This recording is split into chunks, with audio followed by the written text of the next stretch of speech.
حکیم نے جواب دے دیا سانسیں بہت کم ہے حضور میں کچھ نہیں کر سکتا، دوا جو پلایا تھا وہ زخم کے راستے سے باہر نکل چکی ہے۔ حضرت عمر ابن خطاب فون بولے میرے بیٹے کو بلاؤ۔ حضرت عمر کے بیٹے کو بلایا گیا۔ حضرت عمر نے اپنے بیٹے سے فرمایا بیٹا عبداللہ،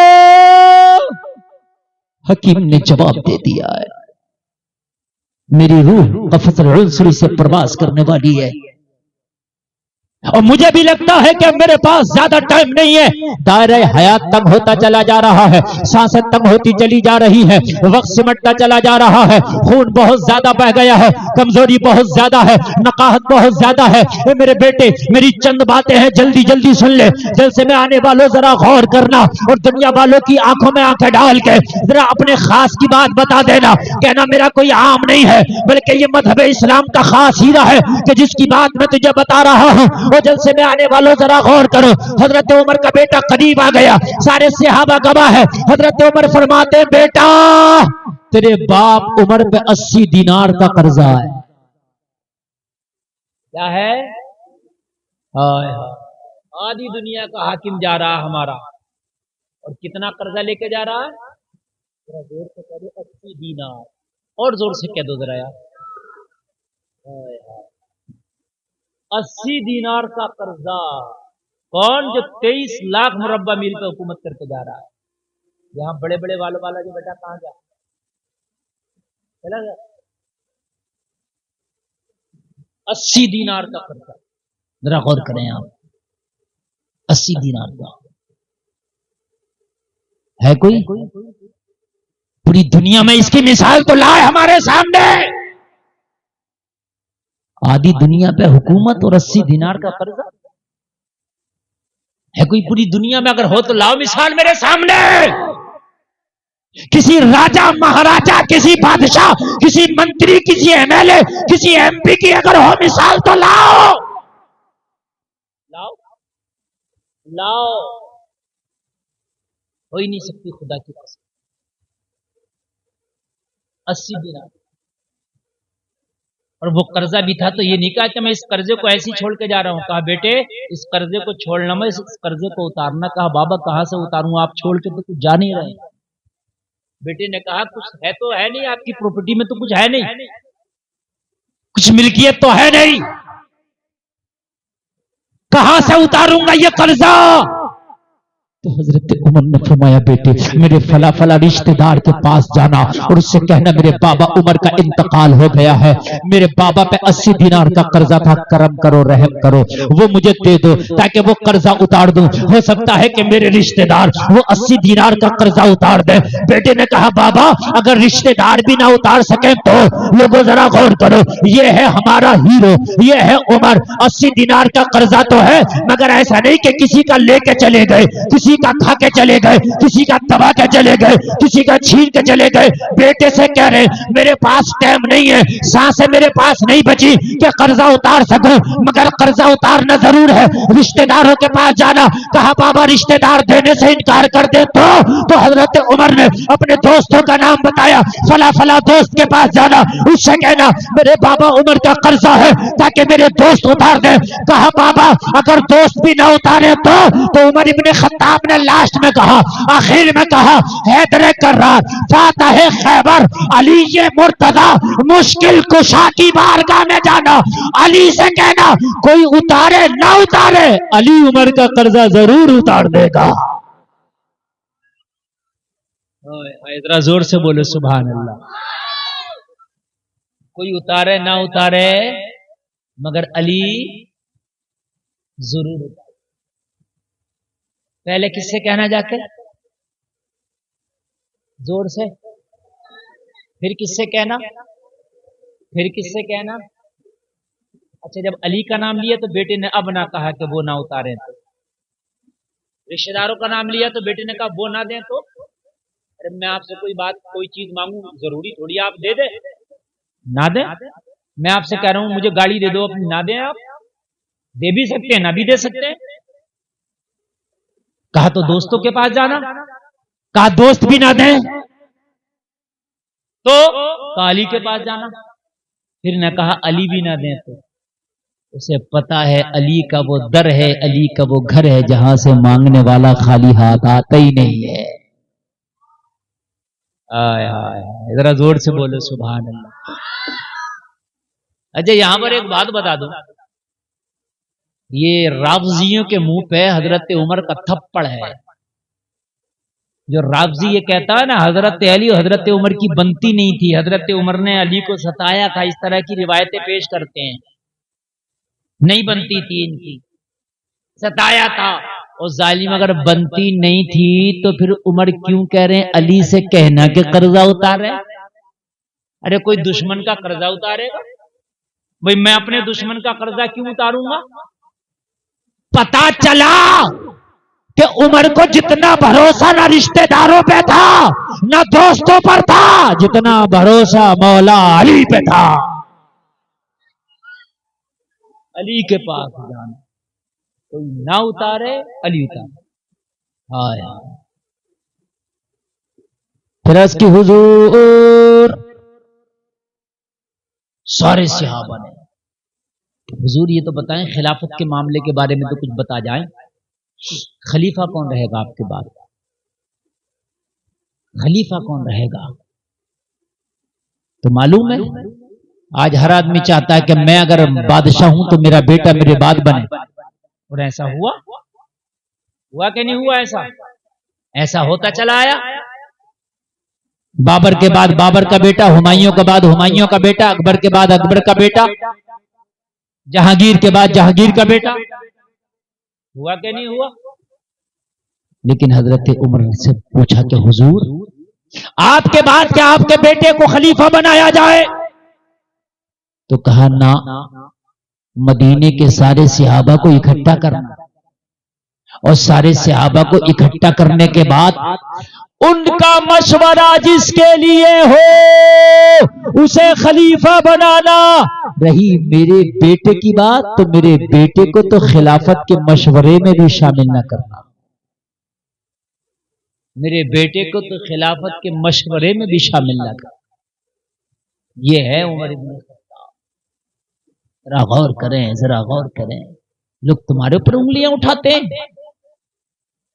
لوگ تمہارے مذہب پہ انگلیاں اٹھا رہے ہیں۔ سیکھو اپنے مذہب کو، پڑھو اپنے مذہب کو، جانو اپنے مذہب کو، تاکہ پتا چلے تمہارے مذہب میں ہے کیا۔ کہا اچھا حضور، کہا سارے لوگ مشورہ کرنا، میٹنگ کرنا، سارے صحابہ جس کے لیے ایگری ہو جائیں، جس کے لیے راضی ہو جائیں، اسی کو خلافت کی کرسی دے دینا۔ میری اولاد کو تو مشورے میں بھی شامل نہ کرنا، بڑا مشکل کام ہے خلافت کا، یہ حضرت عمر نے فرمایا۔ پھر اب آخری سانسیں ہیں، اے بیٹے خاموش، آخری سانسیں۔ حضرت عمر ابن خطاب نے اب اپنے بیٹے سے کہا بیٹے میرے دو کام اور جلدی جلدی کر۔ ہائے ہائے، کہا کیا؟ کہا حذیفہ بن یمان ایک صحابی کا نام ہے۔ حضرت عمر نے فرمایا حذیفہ بن یمان کو بلا کے لاؤ۔ اسی وقت سانسیں چل رہی ہیں، ابھی کہہ رہے ہیں حذیفہ کو لاؤ بلاؤ۔ حضرت حذیفہ معلوم ہے کون ہے؟ نبی کے رازدار صحابی، نبی کا راز سب سے زیادہ حذیفہ کو معلوم ہوا کرتا تھا۔ نبی کے رازدار صحابی کا نام حذیفہ بن یمان ہے۔ حذیفہ بن یمان مصطفیٰ کے رازدار صحابی ہیں۔ حضرت عمر کی بارگاہ میں حذیفہ بن یمان کو جب بلا کر کے لایا گیا تو حضرت عمر نے ہاتھ پکڑ لیا، اور ہاتھ پکڑ کے عمر کے ہاتھ میں، عمر کی آنکھ میں آنسو ہے، حضرت عمر کے ہاتھ میں حذیفہ بن یمان کا دامن ہے۔ لوگ آنسو بہاتے ہوئے آنکھوں سے کہتے ہیں حذیفہ بن یمان تو میرے نبی کا رازدار صحابی ہے، ایک روز مدینے والے مصطفیٰ نے تیرے ہاتھ میں مدینے کے منافقوں کی لسٹ تھمائی تھی، تجھے بتایا تھا کہ مدینے میں کون کون منافق ہے۔ کہا ہاں عمر، میرے ہاتھ میں ایک روز مدینے کے مصطفیٰ نے مدینے کے منافقوں کی لسٹ دی تھی، تو کہا تجھے تیرے رب کی قسم ہے پتا اس لسٹ میں عمر کا نام تو نہیں ہے۔ ذرا غور کرو، ذرا غور کرو، اس میں عمر کا نام تو نہیں ہے۔ حذیفہ بن یمان خاموش ہے کہ عمر یہ تو راز کی بات ہے، یہ تو میں نبی کا رازدار صحابی ہوں، نبی نے بتانے کے لیے نہیں کہا تھا، بلکہ مجھے لسٹ دی تھی اور وہ لسٹ میری حد تک تھی، اس میں تمام منافقین کے نام تھے، تو کہا میں کسی سے نہیں کہتا، بس اتنا بتا دے کہ میرا نام تو نہیں تھا۔ ہائے ہائے، عمر جیسا صحابی حذیفہ بن یمان سے جب زیادہ ضد کیے تو حذیفہ بن یمان نے مسکرا کے کہا عمر، اس میں دیگر منافقین کے نام تھے، لیکن مبارک ہو عمر، تمہارا نام نہیں تھا۔ ذرا زور سے بولو سبحان اللہ۔ مبارک ہو عمر، اس میں دوسرے منافقین کے نام تھے، مگر مبارک ہو عمر، اس میں تمہارا نام تو نہیں تھا۔ حضرت عمر نے اتنا سنا تو حضرت عمر خوش ہو گئے، اب زخم کی پرواہ نہ رہی، اب حضرت عمر کو شہادت کی پرواہ نہ رہی، اب حضرت عمر کو انتقال کی پرواہ نہ رہی، اب دنیا سے جانے کی پرواہ نہ رہی، بلکہ خوشی اس بات کی تھی حضرت عمر کو کہ عمر کا نام منافقوں میں نہیں ہے۔ جب اتنا کنفرم ہو گیا تو اب حضرت عمر نے اپنے بیٹے کو بلا کے کہا بیٹا ایک کام کر، جا امی عائشہ کی بارگاہ میں جا، جو نبی کی پیاری بیوی ہے، امی عائشہ کی بارگاہ میں جا، اور جانے کے بعد روضہ رسول میں قبر کی جگہ خالی ہے۔ کائے کی جگہ خالی ہے؟ جب آقا صلی اللہ علیہ وسلم کا وصال ہوا نا تو آقا کو غسل دینے کے بعد صحابہ نے جنازہ پڑھا، اور جنازہ پڑھنے کے بعد صحابہ نے نبی کے جسم اقدس کو وہیں پر دفن کیا جو نبی کا گھر تھا، حجرہ عائشہ تھا۔ سنے میں آج آپ کو بہت گہری جانکاری دے رہا ہوں، گنبد شریف آپ اوپر سے دیکھتے، اندر کیا ہے وہ کوئی نہیں دیکھ پاتا، میں اندر کا آج آپ کو بتا رہا ہوں۔ سننا چاہتے ہیں تو سننا چاہتے ہیں اندر کا، اور کوئی فوٹو بھی نہیں ہے اندر کا، یہ جو فوٹو دکھاتے ہیں نا یہ سب لوکل فوٹو ہے، اندر تو کوئی جا ہی نہیں سکتا۔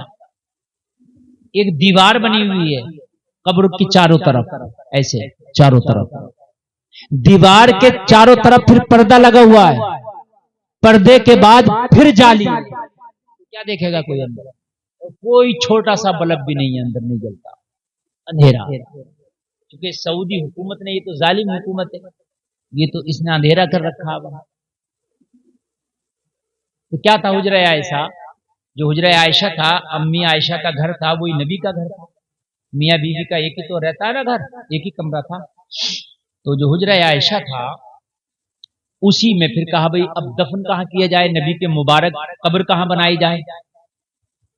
تو پھر صحابہ میں مشورہ ہوا کہ جہاں نبی رہتا ہے وہ جگہ سب سے زیادہ پاک وہی جگہ ہے، جہاں نبی رہتے ہیں وہی جگہ سب سے زیادہ اعلیٰ ہے، تو لہذا اسی جگہ پر قبر بنائی جائے، تو وہی نبی کی قبر بنائی جائے۔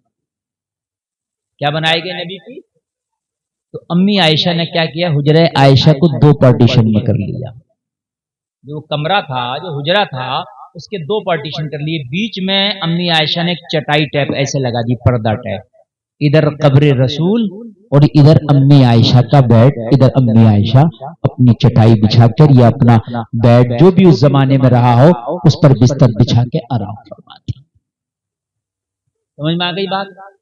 پھر حضرت ابو بکر کا وصال ہوا تو حضرت ابو بکر کو نبی کے پہلو میں قبر بنائی گئی، جیسے میری دو انگلیاں ہیں، مصطفیٰ کی قبر یہ ہے تو حضرت ابو بکر کو پہلو میں ڈال دیا گیا۔ ٹھیک سمجھ میں آ رہی ہے بات؟ آ رہی ہے؟ ہاں توجہ کرنا۔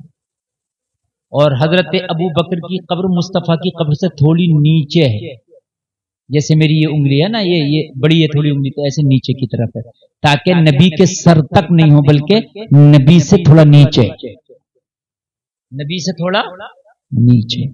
اب ایک قبر کی جگہ خالی تھی، امی عائشہ کا ادھر پارٹیشن، ادھر امی عائشہ رہ رہی ہیں اور ادھر حضرت ابو بکر ہے، اور کون ہے؟ مصطفیٰ ہے۔ اجازت مانگی، ایک قبر کی جگہ خالی ہے، بیٹا امی عائشہ سے اجازت لے کے آنا،